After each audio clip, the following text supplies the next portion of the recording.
Fast forward 1 year, the company is hiring, the company is expanding into another state. Business partners finally got along. There's a system in place. At Gmail is no longer used. And you can tell that transformation has already begun. And you can see a client going from, I want out tomorrow to tell me more about this. What's the limit?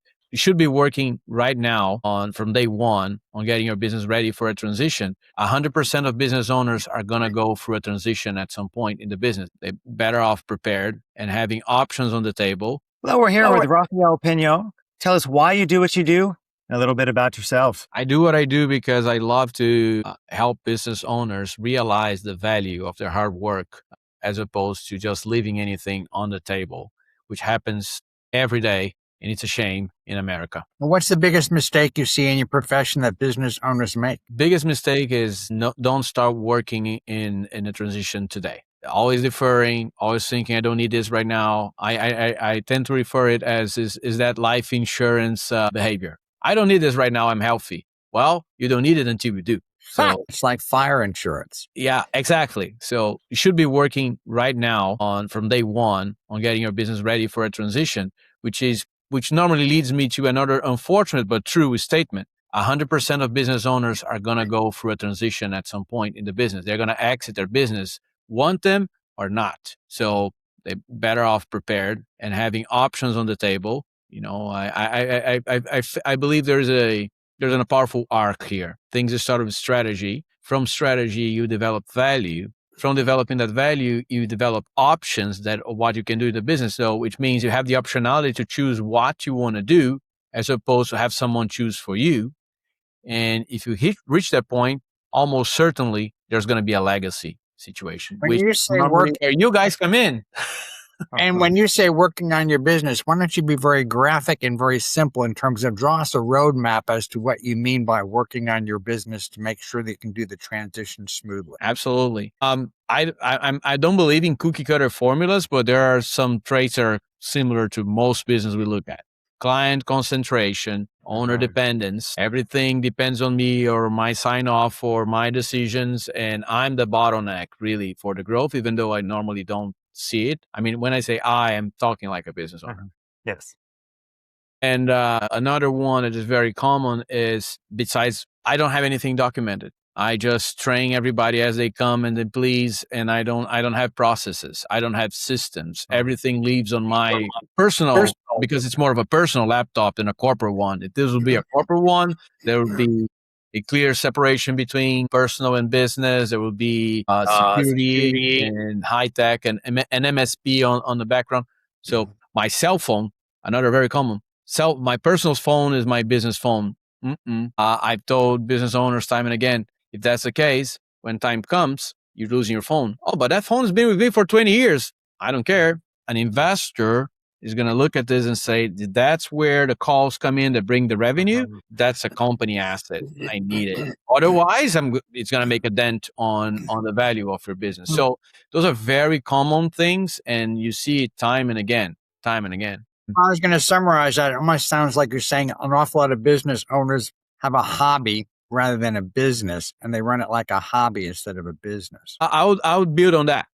Those are lifestyle businesses. They're businesses that are built around the owner's lifestyle to fit and suit them, which is great. It's a great value proposition. I'm a corporate escapee who just started a business that suits my lifestyle. That's great. However, if you don't start working on these things down the road, you don't have an asset that you can dispose, transfer, do something about it. You just end up, going back to your initial question, have to flip a switch and shut it down, which is probably going to get some people fired. And more horribly for me, it's going to destroy all the value and all the work that you put into it just because you didn't prepare. And this is a good segue to summarize the best way I found to summarize that, JJ, is we wrote a book called From Job to Asset, because those businesses, those lifestyles, they feel more like a job. It's you own a job.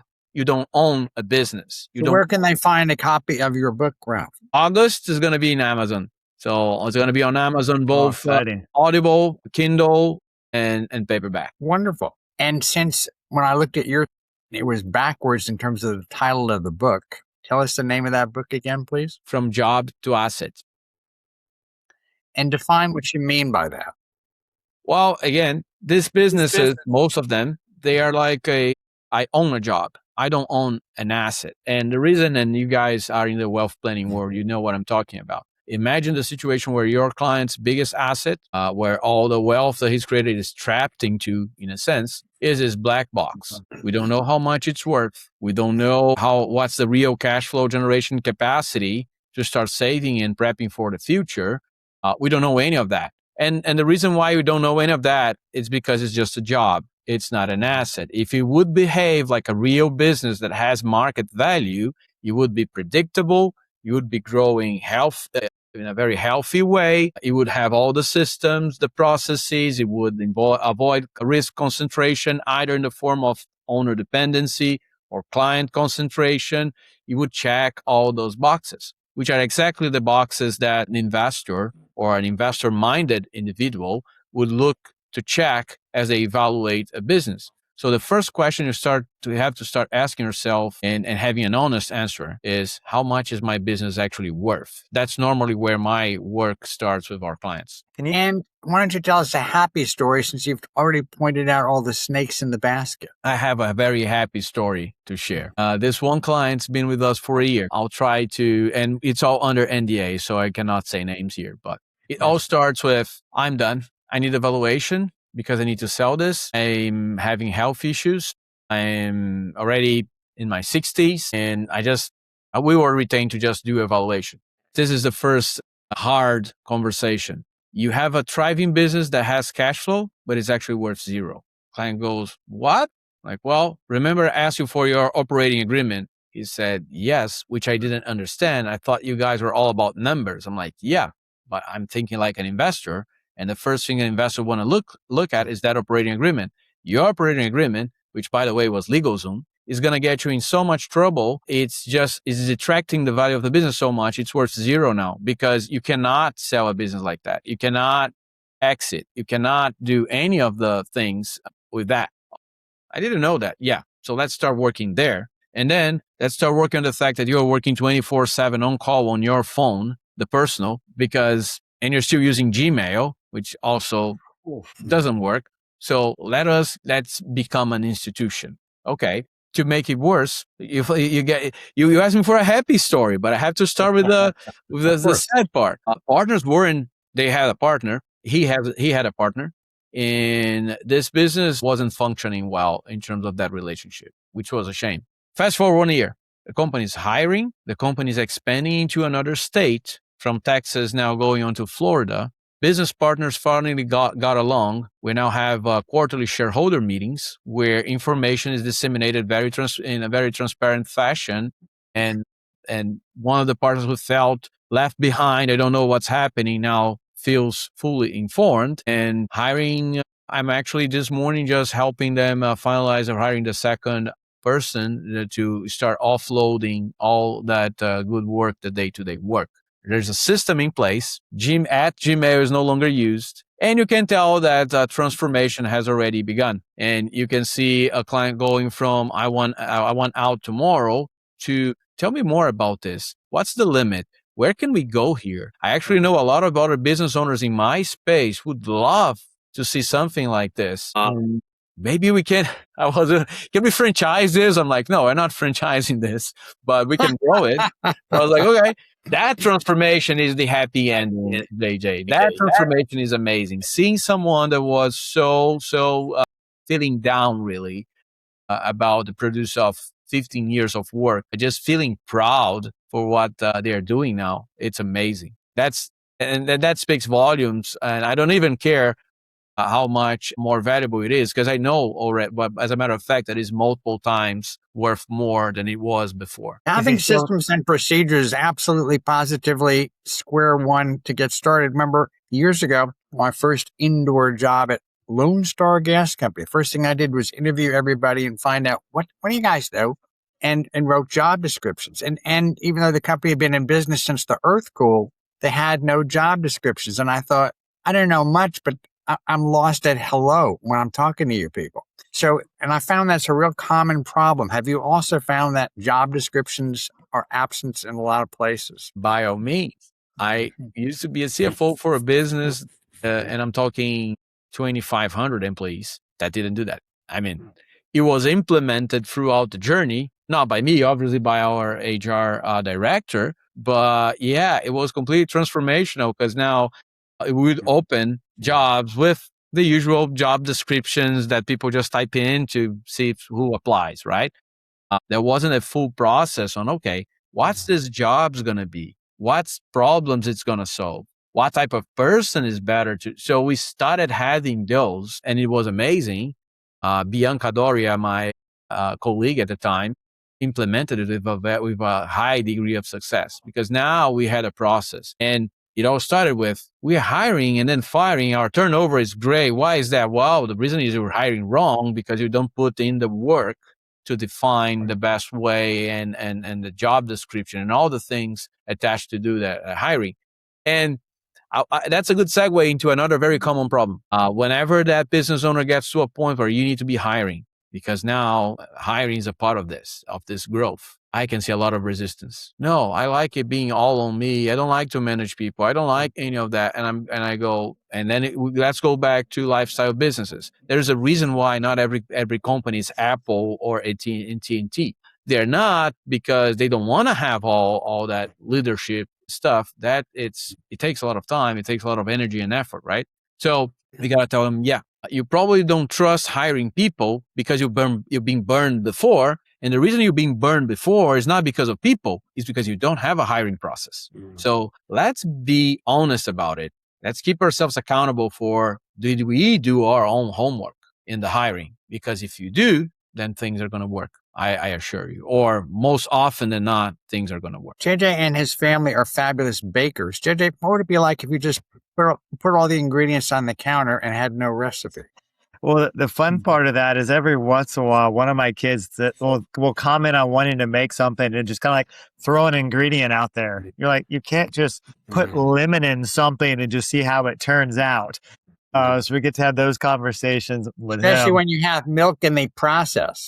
Correct. So we have done stuff with lemon, but very intentional with a recipe, not just throw it in to see what it tastes like in the end. So very important to follow the process, particularly with baking. Honestly, you can. It's very risky. So it's a risk-taking proposition, right? You want to take the risk. You can take the risk. But in baking, which takes hours and hours, right? Are you gonna risk spoiling all the work and all that energy? That's I guess the point you're alluding to. Now, correct. Yes. Yeah, you're right. He could bake it. He could see how it turns out. You could throw it all away. Yeah, you could, and a lot of people do, and it's fine. But then it becomes risk reward, right? Okay, what's the risk? Where am I willing to go with this? So that's the thing, and the point I'm trying to make here is a lot of business owners, an awful lot. They are by nature risk takers. Any entrepreneur is a risk taker by nature. Want them or not. However, what I don't see is people taking measured risks, well thought through risks, putting the time that even let's talk about stocks, right, guys? I have a pass in the stock market. So you go in a trade or in a position, you're taking risk, and you guys know better than I do that you should have your stop loss gap pretty okay. This is, if this thing doesn't work for whatever reason, this is where I go, no questions asked. And if it's up, the smart guys will also have their point, or okay, enough is enough. Let's not be greedy, because if we do, sometimes, we'll stumble. So that's the type of approach that I advocate for when taking business risks. So you go in this, doing that. Back to that business owner. Actually, I already hired someone that didn't work in the process, but the attitude was completely different. It didn't work because we didn't forecast a few things well enough. So not necessarily shame or guilt in this employee. The deal we put together wasn't simply go in the direction we wanted. So you could have a very honest conversation, say, sorry, this is not working. We are changing the relationship. That person is still involved in the business in another capacity, and things are working. And the reason that allowed us to do is because it all started with, okay, what's expected? What's the expected outcome? When it should come? All those things were laid out beforehand. Now we are not like, this hasn't been working. But what does it mean it's never been working if you never thought what the outcome should be?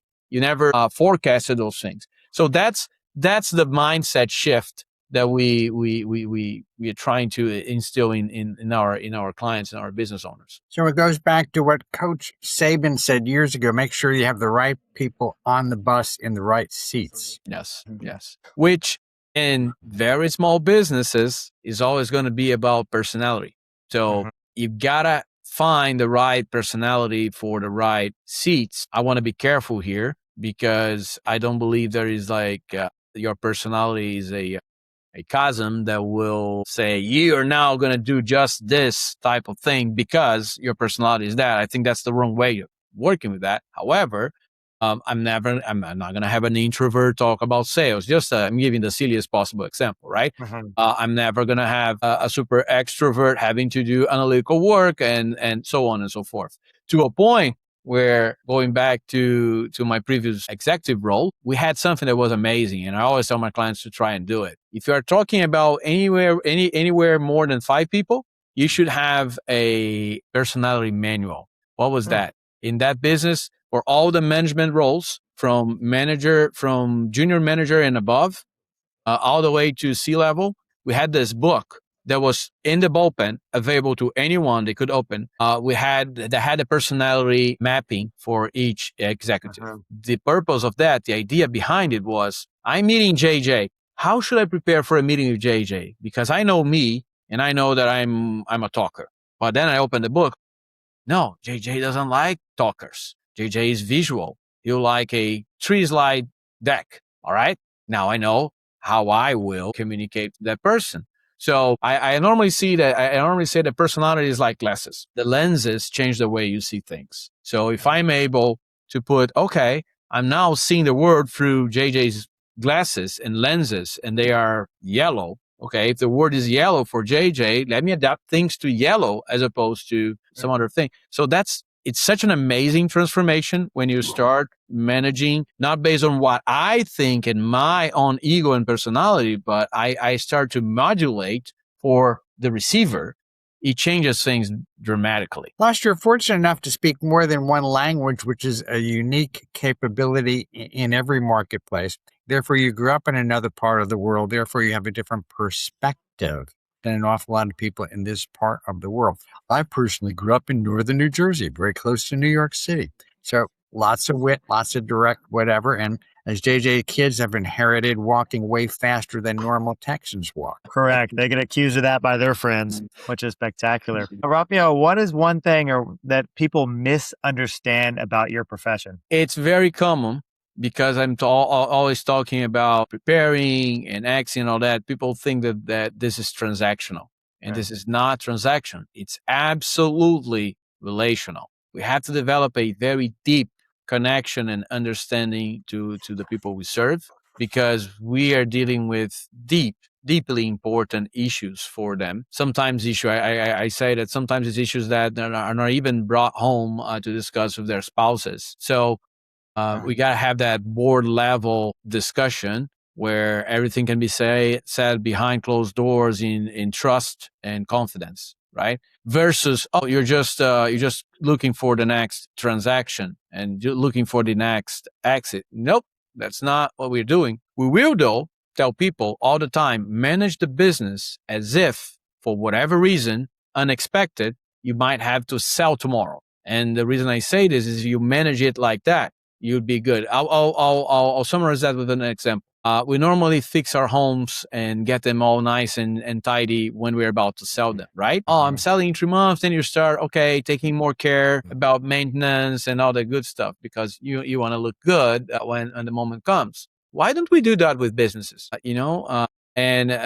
I never know. Maybe I need to sell my home tomorrow because something happens. So I should be taking good care of my home so it doesn't take me 1 year to get all the things ready. So that's another important thing. And that's where people take a misconception if they think transactionally, everything is very tomorrow oriented.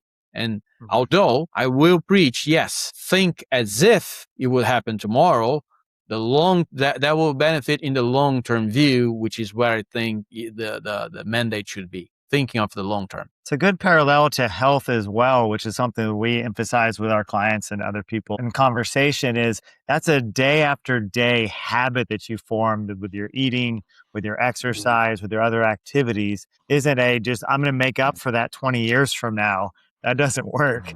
It's definitely a day in and day out process. Just today, I heard Warren Buffett address that. No kidding. And he said, he said, what 3 things you'd be sure and tell people? He says, 1, you never can go wrong investing in yourself in terms of your education and the like. And 2, even though he readily admitted, even though I don't really follow this, you really should take care of your health. He's a guy that eats Big Macs and eats and drinks Coca-Cola on a regular basis. No kidding. And I knew a guy that actually had worked directly with Warren Buffett. And he said, and Warren Buffett had the largest hands of anybody he'd ever seen in his life. So he's one of those exceptions to the rule in terms of defining health. But we're very big on health because I'm only 78 and a half and still can walk and talk and walk around the block and shoot baskets and the like. People say, you are so lucky. I said, I'm betting that you didn't get up yesterday at 4:30 in the morning and drive in the dark to the gym to go work out. Is that true? And they look at me like I have brain damage. And I said, no, I've been doing that stuff since I was a little kid. And it's a nice habit. And again, I know a guy who wrote a book about willpower doesn't work. And Dr. Benjamin Hardy said, willpower doesn't work. And it turns out it's just habits. So every day I get up, go hit a heavy punching bag, do pull-ups on my chin-up bar, and do some floor exercises. And then I'm ready to begin the day and go read some Bible doctrine because there's nothing more important from my point of view than your spiritual life. And right after that is your relationship life. Then after a while, you can get around and making some money so that you can actually afford all that stuff. I had a fun thing at the rock climbing gym where I volunteer with a group called United Rocks, helping families with disabilities rock climb. And a lot of the volunteers are teenagers, which is spectacular, just the how they interact with, particularly with the kids, their energy, their excitement. One day they were taking birthdays for some reason. And I shared when I was born, which is coming up on my 47th birthday.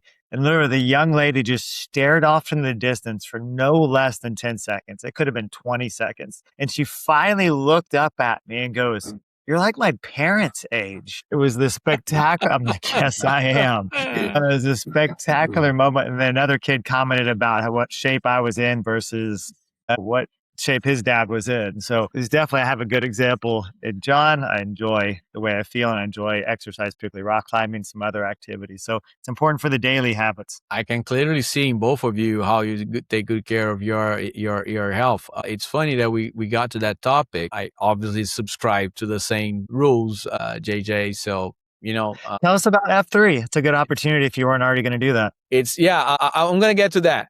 But just recently met a personal coach, but on the health side of things, who told me he just works with business owners. And he was like, oh, you're a great referral partner. I want to have a relationship because I see these guys working like crazy to get their business up and going.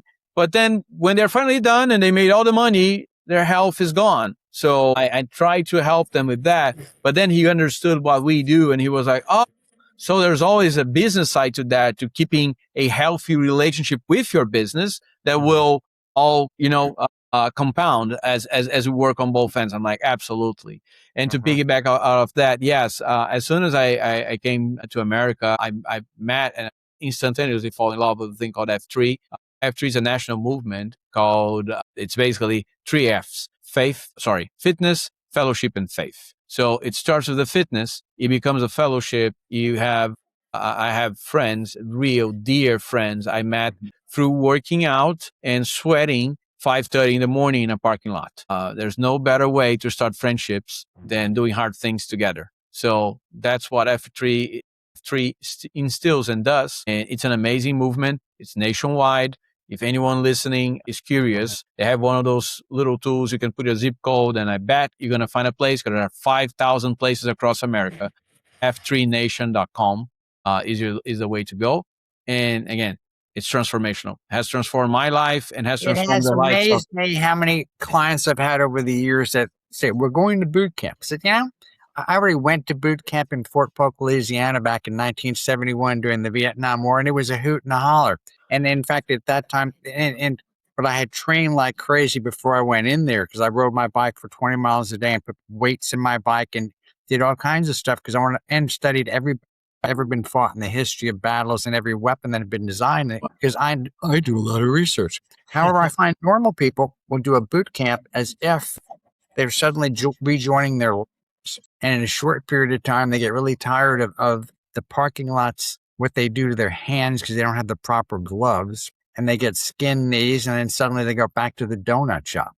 So tell me a happy story about how F3 is different than the silly people that I've known who went to boot camps. Okay. I guess given the whole fellowship aspect, whenever a fellow PAX disappears, he's going to get a message. Someone's going to reach out, say, hey, anything going on in your life, anything happening, anything that I can help with. And it's amazing how like seeing and how successful stories I have about people showing up for me and I showing up for other people. And it just creates, especially with the culture in America, people move so much. You end up by mid-age, midlife, with a family, have healthy and happy setting, but not with a lot of friends and people that you can really trust and share. So it every F3 beatdown workout, which yes, it's a boot camp, ends up with a thing we call a circle of trust.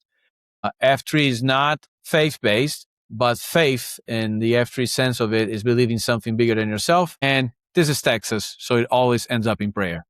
And JJ, what did you used to do before you became a trusted financial advisor? I was in vocational student ministry for 9 years. So definitely background there, and put a lot of sports in. Where what I was doing before back into rock climbing was playing full court basketball that also started at about 5:30, 5:45 in the morning. Wow. A good group of guys, relationship, just there for one another. So definitely importance of the community, where you spend your time. And it keeps you active because you enjoy the people that you're around. You're going to keep showing up. I'm as pleased as punch I asked you that question, Ron, because so often the guys and gals that I knew who did that just did that by themselves. And they just kind of joined a little group and they didn't have the accountability thing. Same thing was true with Peloton. Got really popular for a period of time because it formed a community. And where I go to work out, which is called Equinox, they have bicycling where somebody cheers people on and what have you. I warn people about bicycling. You need to get the right seat. Otherwise, you're going to get to go see your urologist about some problems you've developed while you were splitting your body in half. Yeah, you don't want that, I'm sure. So be careful with your training. No kidding.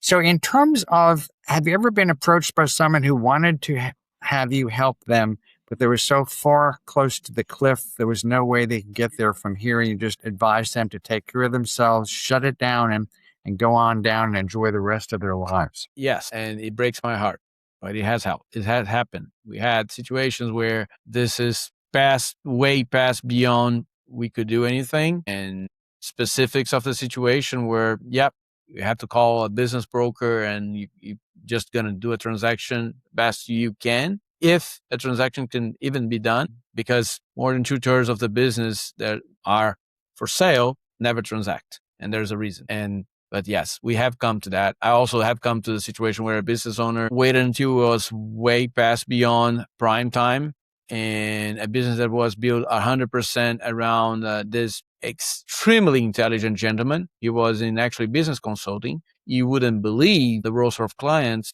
he amassed over the years. And estate planner was simply had the instructions to shut down the business the day he dies, and nothing else. And you're quite correct. And that's a great lesson for everybody in the audience to learn, that most businesses never sell because they were not designed to be a business. They were designed, as your book title goes, about having a job.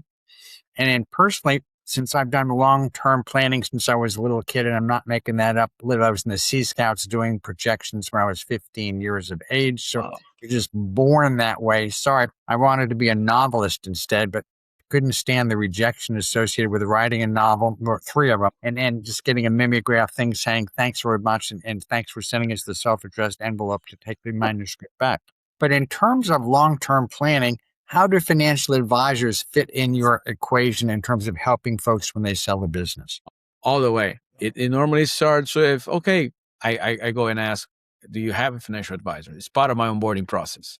Understand that ecosystem. What's the advisory ecosystem surrounding that business owner? Because I know a lot of them are going to be needed. And we go into wealth planning. Do you have a wealth advisor? Customary answer is no. And okay, what you doing about saving and planning for the future? then it's a mixed bag between nothing, it's all reinvested in the business, or yes, I've been doing some and I've been following and doing day trading and stuff like that. And I go, stop right there. I had a conversation multiple times. I would be qualified as a CFA analyst to be able to help with that, but that's not my job. My job is help with the business. You go talk to a wealth planner right now, because two things are going to happen. One, as you start working on that financial plan, we are going to take a lot of pressure off a liquidity event or any type of transition, and we never know the day of tomorrow. So let's start planning that. If we go to the end of this and the business is now worth multiple times what it is, but you already have a good nest egg that you amassed by having planning and a process in place, chances are the pressure out of that transaction is much less. So that transaction is not live or die. It becomes a nice to have. And I've seen time and again that when people run that type of transaction under this type of circumstances, being in control as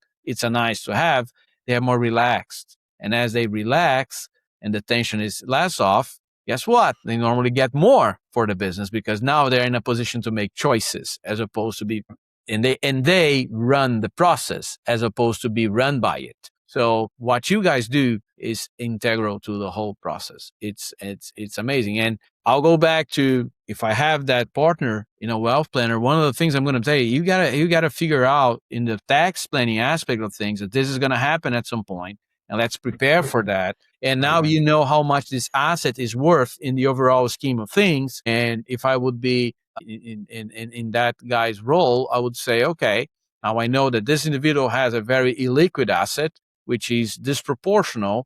You guys know that in the real world, 5-10% should be in liquid assets, not 80. Now, if we have 80, what do we do? So I would consider that in the holistic approach to planning. And again, having a partner taking care of the personal finance side of things, it's absolutely critical and important for a successful work on what I do. I once had a client who, for a period of time, had way too much money in cash because he was a fellow who helped people with immigration. This is a long time ago. Helped people with immigration. So it seemed like he had a good dose of paranoia. I'll just put it that way. In terms of financial planning, JJ, what's the biggest problem with making a plan but not implementing it? Goodness, it's wow. It's definitely, it doesn't accomplish anything. That's the idea. I'm going to work out tomorrow, or I'm going to start eating healthy tomorrow. Tomorrow somehow never comes. So having a plan on paper or your fancy book on your shelf doesn't accomplish anything. Notebook on the shelf doesn't accomplish anything. It's actually putting the work in to be able to take steps towards the future you desire. Otherwise, basically all we've done when we charge you a fee for a plan is made you broker than you were when you met us, which is not our objective. So you have to not only have a plan, you have to work the plan. And in our case, we love chatting with clients because even though I like doing research, it's pretty obvious I enjoy chatting with people, I hope. And the only way to find out, because we have ages, stages, and phases. So when someone is their 40s or what have you, and it works out like JJ does, they're going to have 50s. When someone does their best to commit suicide by working too much and being on their third marriage and having one traumatic experience after another, they'll be lucky to hit 55, never mind 65 or 85. So we try and counsel people along those lines, and some people are very wonderful with that, and others are just fall into that other bucket. I'll go back to our chat on physical fitness and taking care of health, right? One thing is have a plan. I want to be healthy. Another thing is going serious about it. The limitations, the discipline, the the self accountability for implementing and doing the things, because there are all the things, right? And just had a dear friend of mine get let go. Long story short, came from a huge corporation and corporate background, was brought into this smaller business to instill discipline and process, because this smaller business was growing and was like, okay, we need your help to think more like a big business. Can you help us do that? So was enlisted to do just that. 4 months into it, guess what? It's not comfortable. As exercising is not comfortable, dieting is not comfortable, doing the things is not comfortable. And small business, some change, someone they had some turnover in the client roster or whatever it is. Now they're just putting fires. They're not going about that disciplined process and the plan, nice book on the shelf saying you should do these things. 4 months into it, my friend was let go because the company didn't adapt or commit, which is a better word, to what they were willing to do. And they're probably back to the chaotic ways of doing things the way they were doing before. Earlier in my career, when I was a CPA tax practitioner and system designer, I was once hired by two amazing entrepreneurs, and they hired 5 different people: an attorney, property management type, a CPA that can actually get systems implemented, and I forget what the other person was. And within about 6 months, I was the only one left. And one of the principals was knocking on doors, and I told the attorney, just close the door. And she said, "What do you mean close the door?" I said, "If somebody's going to fire me, they're going to have to knock on the door." So at any rate, the next day I did go talk with the owner, having a rapier sense of wit. And he said, "I understand some people are giving you a hard time about that new computer system." He said, "If you'll tell me who they are, I will light a fire under their chair." So it worked out just fine. And then I went on to help them with an SEC audit and some tax stuff, and literally got to testify in court as a tax expert witness for partnership real estate stuff. So I've had a very varied career. But the point of that is this: at Checky Financial, we do, 1, we assess what your problems are. 2, one of us has been through this so many times that I can tell you in advance what the problems are going to be based on trends, period.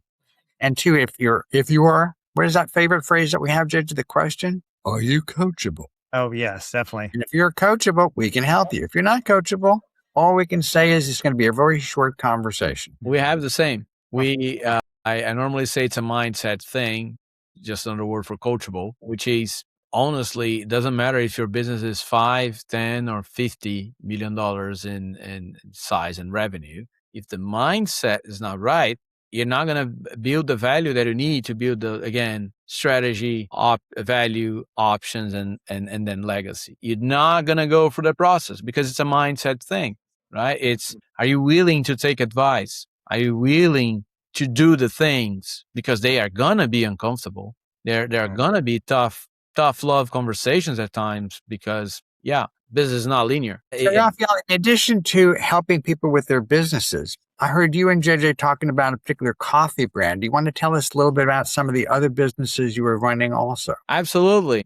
The coffee brand is not a business. It's a passion. I take industrial amounts of coffee every day. Been growing that throughout my career. And then what happened? It's a funny story. I'll tell you the whole of it. It started with a friend of mine who wanted some service done, offering to pay in kind in Brazilian coffee. I don't know if you check coffee prices lately, but it's booming. It's all-time high.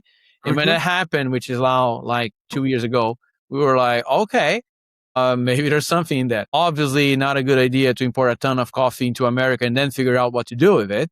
But it got our juices flowing. Okay, what we could do with coffee? And we said, okay, we want to do pro bono work. I want to be able to help very small business owners, the one that would never be able to afford a guy like me, like myself. So said, okay, why don't you do this? We sell some coffee, get the proceeds, and use it to finance and to pay for events for those small business owners. You could even go in our website and nominate a small business owner that needs that type of help and support, and we will reach out and see how we can help. And remind us the name of your website. We are at tdpineadvisors.com, and then there's a page called the Value Climb, which is the name of the coffee. We have the brand to do just that. Over time, it has become just a nice thing. We've been dubbed the coffee guys whenever me and my partner show up with coffee and hand it to people, good people like JJ, and we say, hey, if you ever know anybody that needs help, here's a packet. I mean, I'm pretty sure you're going to remember us. So when that happens, give us a shout out.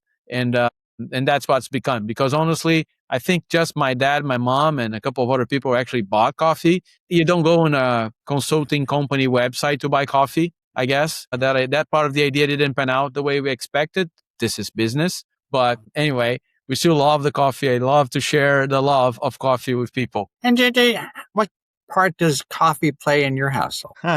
Coffee is very big in our house. We have multiple different machines. One we use the most, I guess there's 2, but is a Breville espresso maker. That it's a fun story that maybe I'll link this in the show notes, but it's a fun story that the kids actually paid a portion of the machine because it wasn't on our radar to get a new coffee maker. We had just gotten one at the time. but they'd gotten some interest through seeing one in our home church. My oldest did some research on which machine she wanted, and ultimately we got it. And then they've used it 5, 6, 7 times to actually, for a small business at conferences, and be able to make money for themselves from the espresso maker. Amazing. By any chance, JJ, have you used the stovetop Bialettis? No, I haven't jumped into the to some of the fancier, I'll call it, because the espresso maker to me doesn't seem fancy when I see some of the other stuff that's out there. Those are amazing.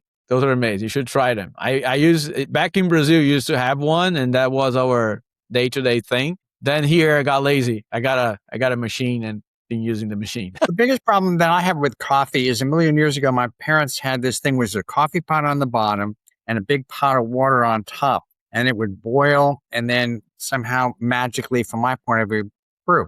And as much fun as that is to tell you, one day little Johnny Checky was walking by and the thing fell over on me.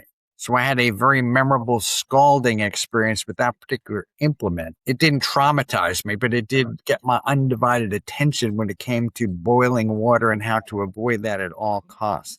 So that's one of the machines we've seen a demonstration on, which is the siphon coffee. And even for a period of time, I added that to my Amazon cart, but I've since removed it. Yeah, I second that emotion. My dad has a more traumatic experience story about that, JJ. So my dad is in this beach house. It's a rental with some friends, and he actually has a water boiling for coffee. And somebody just knocked on the door and goes, "Hey, surf is up. Let's go." He goes. 3-4 hours later, when they're back, they meet the fire marshals. Yeah, that's a much worse story than anything I can even imagine. But yeah, and they're like, "Your pot is in the precinct. You should go there and get it." Well, my mother, when she got older, had one of those come and get me things, and she also very talkative, and she really enjoyed visiting with the firemen. And eventually the fireman said, "Mrs. Checky, you actually have to have a problem before you call us, not just need company." So there are all kinds of stories around emergencies, fire people, and what have you. So if you have one message you'd like to be sure and close with, so people know what you do in terms of your business, not your charity business, but your business, what message would you like to give everyone? The message would be get working today, and in building the value in your business and transforming it into that asset that you're gonna need down the road. And it doesn't matter if you're gonna call me or anybody else. Just call someone, have the advisors, have people that are trained to help you do this and go and embark in their journey. The sooner, the better. Just do it today if you can. Don't wait till tomorrow. Tomorrow might be too late. That's the key message. That's the urgency of this. So get working. Or... And that about summarizes Checky Financial's point of view. We interview experts who have different personalities, different capabilities, different chemistry to blend with clients and business owners, particularly to go ahead and help them get what they want for themselves so we can map it out with you so you can actually identify the speed bumps, get over the divots that are in the roadway, and enjoy your life so you can have fun and still have money. Thank you for your time today, Rafa. Check out his website if you're wanting to know more, in addition to other professional podcasts that we put together. Thank you.